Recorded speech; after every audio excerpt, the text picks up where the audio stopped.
Hi, I'm Rabbi Michael Barclay, and almost a year ago, I started writing articles about the Jew hatred of Candace Owens.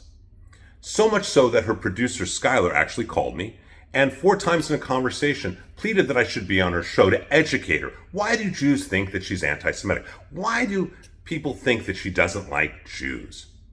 I told him that I'm not interested in debates. I believe in dialogue. He said, no, Rabbi, please come on the show. She actually isn't an anti-Semite, he said. He said, Candace really just wants to be educated, and so I agreed to be on her show. I believe it was the last interview she did before she was fired from the Daily Wire. And it became very clear in that talk with her over 90 minutes that she not only hates Jews, but she takes no responsibility for her hatred or herself.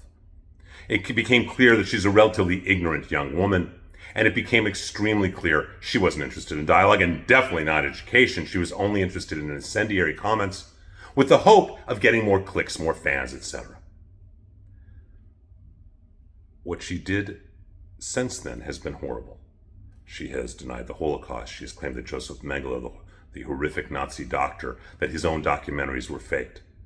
She's claimed that the Magen David, the Star of David, is a symbol of Satan. She has gone one after another.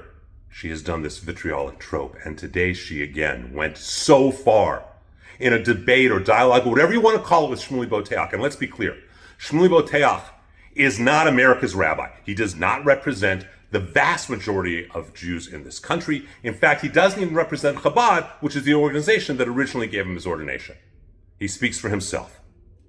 But in this dialogue or debate or whatever you want to call it, she inferred that the Rebbe Schneerson of blessed memory, the man who ran Chabad in the second half of the 20th century, the man who has created so much good, that he's a white Jewish supremacist.